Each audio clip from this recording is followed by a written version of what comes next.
So all of these networks here, they probably appear to be legitimate, right? Yeah. But they're not. These are all fake networks? They're all powered by me.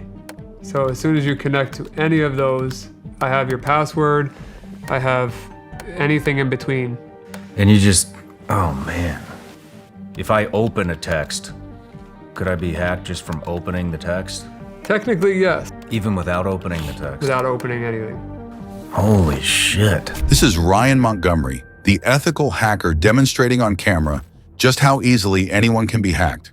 Known for his exceptional expertise in cybersecurity, Ryan has made a name for himself by exposing vulnerabilities that most people never even consider. His goal? To educate everyone about the hidden dangers lurking in our increasingly digital world and provide real, actionable solutions to help you and your family stay safe.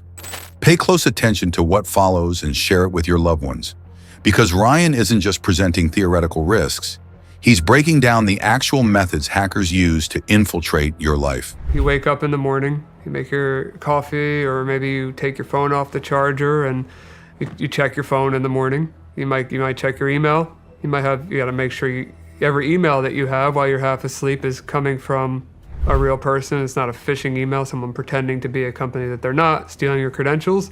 Then you go outside to your garage, you get in your car, and you have to make sure that there's nobody out there listening for your car key frequency while jamming your car so that they could steal your car later or access your car later. And then when you go hit your garage door button, that somebody doesn't capture that frequency on 433 megahertz. And those rolling codes have already been broken for most of the models. So then you get in your car and you're driving to your office or to your kid's school, doing whatever you want. You could get out, you let your kid out to school, and now somebody, as you walk into school, just skimmed your back pocket and stole your credit card information. Imagine starting your day like usual. The alarm buzzes and you grab your phone from the nightstand to check your notifications. Maybe there's an email that looks like it's from your bank. It claims there's been suspicious activity on your account and urges you to log in immediately to verify your details. Half asleep, you click the link without thinking. The page looks legitimate, with the bank's logo and a professional design, so you enter your credentials. What you don't realize is that the email wasn't from your bank at all. The link took you to a fake site controlled by a hacker, and you've just handed them everything they need to access your account. Phishing attacks like these rely on urgency and human error. Hackers craft their emails to prey on your instincts, knowing you're less vigilant when you're in a rush or distracted. These scams aren't always obvious. Some hackers go as far as sending emails that appear to come from colleagues, companies you trust, or even online stores you frequent, complete with personalized details to make them seem more convincing. You stop at a coffee shop or store, grabbing a quick drink or running errands. As you walk past a stranger, they subtly move closer, carrying an RFID reader. Within seconds, they skim your credit card details through your wallet. The tap-to-pay feature on modern cards makes this frighteningly easy. The hacker now has your card number, expiration date, and even your name, enough to make online purchases or create a clone card. There we go. So we got the credit card through his pants, which says US debit, the full number here, the cardholder name, in some cases, the expiration date. It's basically like a Swiss Army knife for hackers. Hackers thrive on small vulnerabilities and human error, relying on us to stay unaware or underestimate the risks. One of the most common and insidious traps hackers use is the fake Wi-Fi network. Imagine you're at an airport or coffee shop looking for a connection. You see a network labeled Free Airport Wi-Fi or Coffeehouse Guest Network. It looks legitimate, so you connect. What you don't know is that this network is a trap, set up by a hacker who now has access to everything you do online. This is called a man-in-the-middle attack. Instead of your device communicating directly with the internet, it communicates with the hacker's device, which then passes on the data to the real internet, but not before capturing every detail. So all of these networks here, they probably appear to be legitimate, right? Yeah. But they're not. These are all fake networks? They're all powered by me. So as soon as you connect to any of those, I have your password, I have anything in between. So is this how people are stealing information This is one of many ways. In an airport. Airport, Starbucks, it's called a man-in-the-middle attack. So if I'm on the same network as you, I can essentially control the traffic, as if I was the modem or router. So instead of when you type google.com, instead of your computer telling the router you want google.com, you're telling my computer you want google.com, and I'm giving you what I'm telling you google.com is. These attacks aren't limited to public spaces. Hackers can replicate networks using names you recognize, like your home Wi-Fi, tricking you into connecting even when you think you're safe. Even airplane Wi-Fi isn't completely immune. While some services like GoGo in-flight segment their networks to reduce risk, attackers can still create fake networks with similar names, luring passengers into their traps.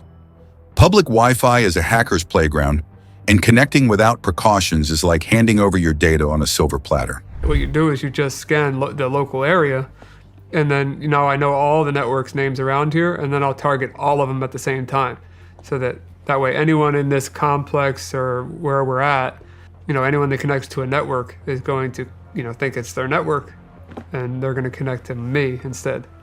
Holy shit. That's just one of many Wi-Fi attacks, so there's many ways. With some custom modifications, the Flipper Zero becomes a versatile hacking tool capable of intercepting and replicating signals from RFID badges, NFC-enabled credit cards, key fobs, and more. Ryan shows how the Flipper Zero can clone a hotel room keycard. With a quick scan, it stores the data, allowing him to emulate the card and unlock the door. This is a Flipper Zero. I'm going to be using it to read a hotel key, which found 30 out of 32 keys. So now I'm going to hit this button here, More, and I'm going to hit the button Save. So now I'm going to name it. Now I have it saved in here, and I have an option here to emulate. It's locked, and then unlocked. The same technique works for office access badges or gated community remotes. A hacker doesn't need to physically steal your card. They only need to be within scanning range. One of the most alarming capabilities of the Flipper Zero is its ability to hijack wireless keyboards and mice. Hackers can use this to take over your computer remotely, sending keystrokes faster than you can type. This opens the door to installing malware, stealing sensitive files, or accessing accounts. To counter this, Ryan strongly recommends switching back to wired peripherals. It might seem old-fashioned, but it eliminates this vulnerability entirely. I'd highly recommend you go back to wired, even though it sounds old school. That's what you should do, because I could control your mouse and keyboard with this device and send keystrokes way faster than you can type them, and take over your computer without even having to see you or it. So I could do that through the wall. With bigger antennas, of course, I can go further away. So with car keys, garages, gates, anything that's on radio frequency, I could do with this. RFID, that's access control badges for doors and pool keys, anything that has like a little beeper where you beep into the door. And NFC is credit cards and access control. So let's just run through just a list of all the things you can hack with that one little device. I mean, I don't want to make it into an ad about Flipper because it's not Flipper itself. If you're going to go online and buy one of these and expect to be able to do everything that I'm talking about, you need to have custom firmware or software, whatever you want to call it, that allows you to do that, and you need to know how to modify it. But if you want to go down the list, I mean, there's a ton of things. Like, all the radio things I just told you about, the RFID stuff, the NFC, which is the credit cards and more, infrared, which is TVs, projectors, and many other devices, GPIO, which is just anything that connects to the outside of this device, so I can make devices work and this be the controller for it. iButton, which is a form of authentication that uses these things, these little metal prongs as a key. Bad USB, which emulates a keyboard, types like, a couple thousand words a minute. And then it also has some use cases that aren't hacking, like two-factor authentication. This is a offline device where you can generate your two-factor without needing a device that's connected to the internet. So it does that too. Just with this one device. This thing, it does just radio, but it does a lot more than this thing. Really? Yeah. What does that one do? This one you can hack airplanes with. That's an extreme, but that's something that you can actually accomplish with this using ADSB. So you could choose to either receive or transmit ADSB with this device, and that's the frequency to tell a plane, his call sign, position, and more. And it's very illegal to do that, of course. But if I wanted to go outside right now, I could even demonstrate later for you. I pull this antenna out. This is just a small antenna. And we can receive airplanes, see where they're at. There's nothing illegal about receiving them. Transmitting is where it gets a little bit funky, But yeah, ADSB, this one does a lot. Like a joke, for example, touch tunes at a bar. They're little jukebox machines that you pay for. This device brute forces them, meaning goes through 000 to 9999 looking for a PIN code. And once it gets it, I can fully control that jukebox like I'm the owner of it. So, just for fun. This thing, way stronger, bigger range, way more support, way more programs out there. This device is a lot more dangerous in my eyes than that device. Unlike traditional attacks that require you to click a link or download a file, zero-click exploits don't need any interaction from the victim. A hacker can compromise your phone simply by sending a message. You don't have to open it. Just receiving the message is enough. If I open a text, could I be hacked just from opening the text?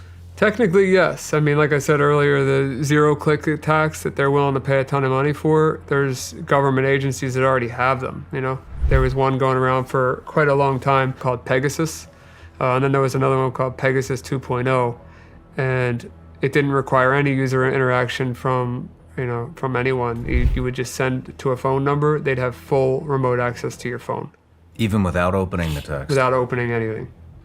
Holy shit. How do you defend against something like that? Yeah. You can't. That's why they're so valuable, because there's nothing you can do. The only way to mitigate this risk is to keep your devices updated. Software updates often patch vulnerabilities that these exploits rely on. While updates can't guarantee immunity, they significantly reduce your exposure to known threats. We get pretty much everything that we have is from China. All of our electronics, everything. Do you think we need to worry about what they're putting in our electronics? Yeah, I mean, I'll give you one example. I bought this awesome vacuum and mop that's in one. It's an all-in-one vacuum mop called Tinico. And it completely connects to a Chinese server to transmit and receive information. Like, I made a joke out of it. I actually have a video of it where you could turn the audio on for it. Like when you plug it in, it says, charging started, charging stopped. Like when you put it on and off. I can control that with my computer through a Chinese cloud server.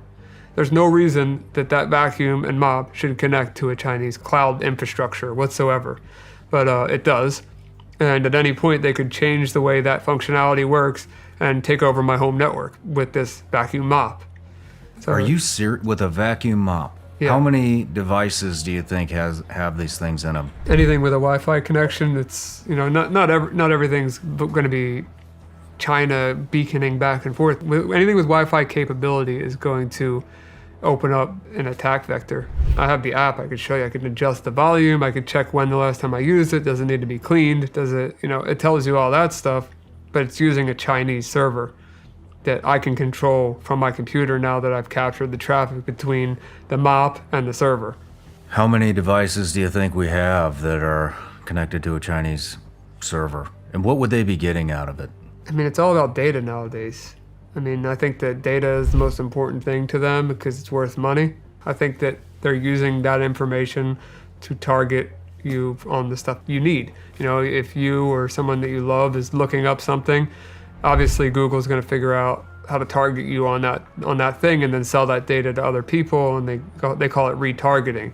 Whereas if they have access to your direct network and they can see, things that you didn't even fully search out, or you're typing on a different application, like a chat application where you're not even searching about it, you're just talking about it, that data is very valuable because they know about something before Google does or some other large data broker.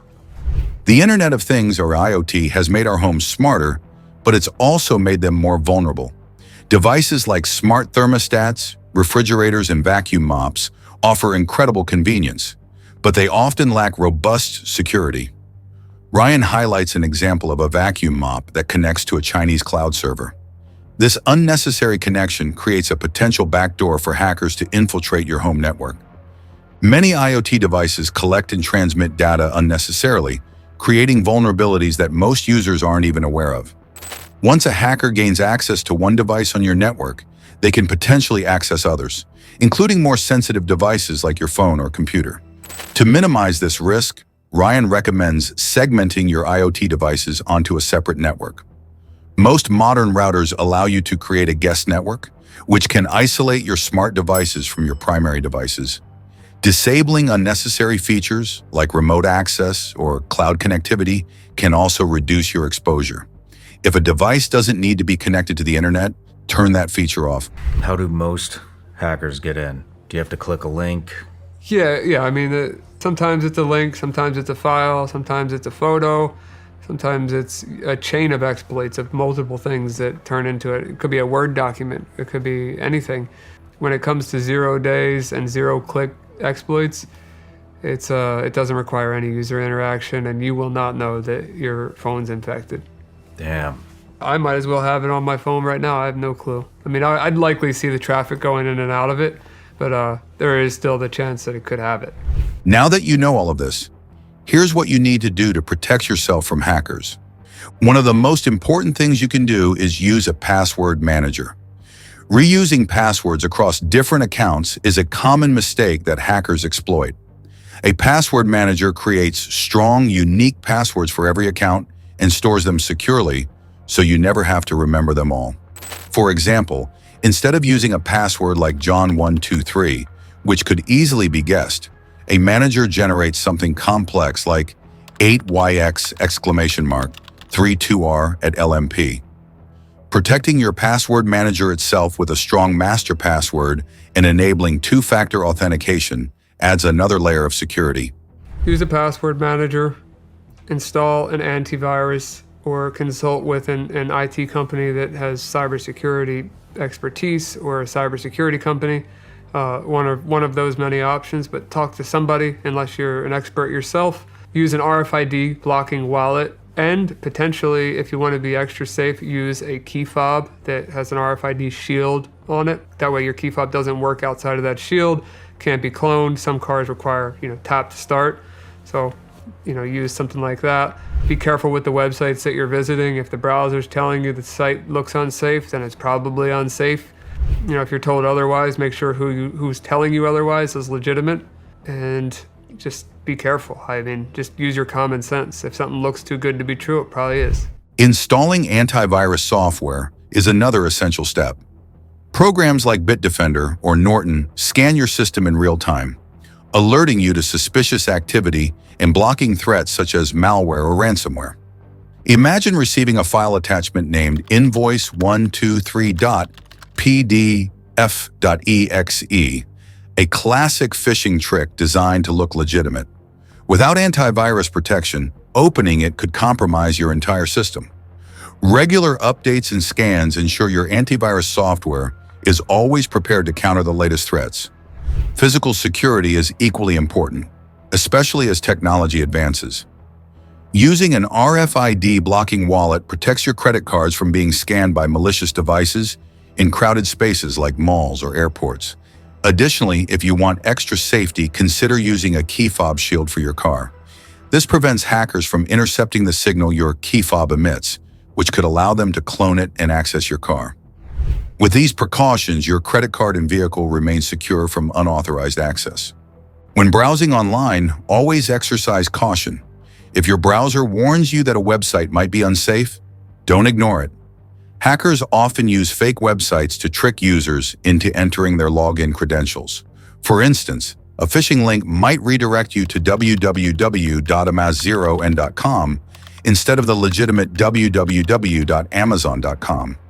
If you're ever unsure, manually type the website address into your browser instead of clicking on links in emails or messages. Anti-phishing browser extensions, such as Avast Online Security, can provide additional protection by flagging suspicious sites. Lastly, use your common sense and remain vigilant. Hackers often rely on urgency and human error. For example, you might receive an email claiming your account has been locked and urging you to reset your password immediately. Don't rush. Verify such claims by contacting the company directly through their official customer service channels. Similarly, if an offer seems too good to be true, like winning a prize for a contest you didn't enter, It's likely a scam designed to steal your information. By staying alert and critically assessing the messages you receive, you can avoid falling victim to these traps.